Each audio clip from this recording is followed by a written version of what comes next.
Good evening. I wanted to take an opportunity to update you on some of the powers that have been now issued or granted onto associations as a result of the Governor's March 9th, 2020 Executive Order number 20-52, which declared a state of emergency in the state of Florida. And I'll post a link on our website if you would like to read it. As a result of this, Section 720.316, which is the Florida Homeowners Association Act, now invokes or has the ability for associations to invoke the emergency declaration. That means now that the association has the emergency power set forth below, or rather in Section 720.316. And I want to keep and have you bear this in mind. 720.316 was really initially set up in order to protect and give association powers during hurricanes. It's about a 5-year-old statute, and it's never been tested in these types of circumstances, and hopefully won't be again. So let's talk about what it provides, and I'm going to read some of the sections for you, but I encourage you to go to the website. Our website does link into 720, and again it's subsection 316. To the extent allowed by law, unless specifically prohibited by the declaration or other recorded governing documents, the Board of Directors, in response to damage caused by an event for which a state of emergency is declared in the area encompassed by the association, may exercise the following powers. And I'm just going to highlight the ones that I think are important.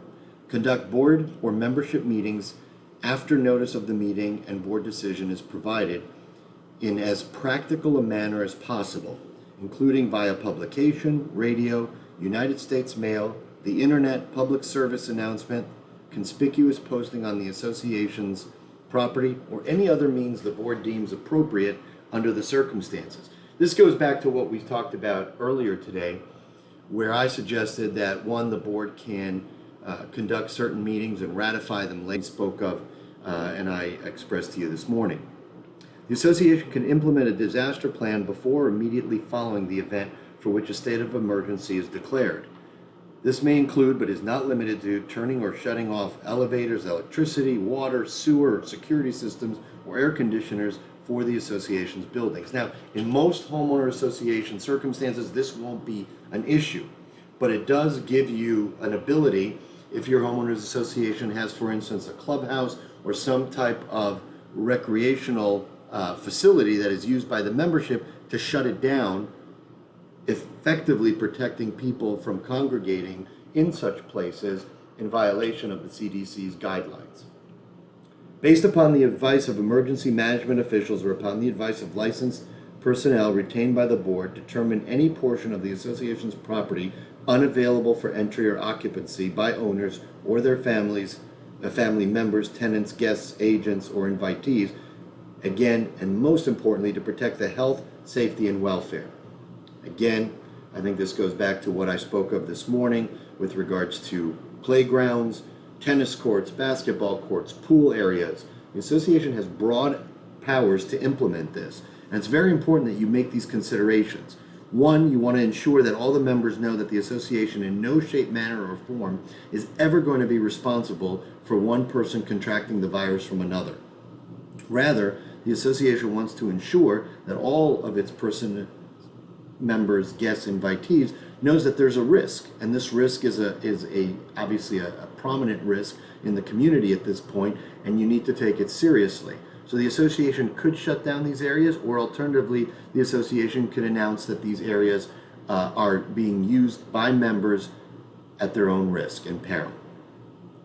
Based upon the advice of emergency management officials or upon the advice of licensed professionals retained by the board, determine whether the association property can be safely inhabited or occupied. However, such a determination is not conclusive as to any determination of habitability pursuant to the declaration. In other words, we're not going to go ahead and suggest that any board of directors find that a resident's property, an owner's property, is not habitable or uninhabitable.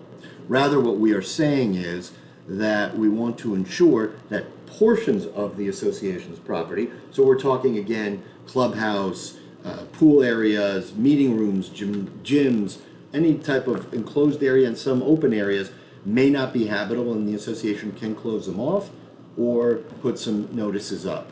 And in closing off, you can do certain actions that secure the property to prohibit owners, guests, and invitees from access.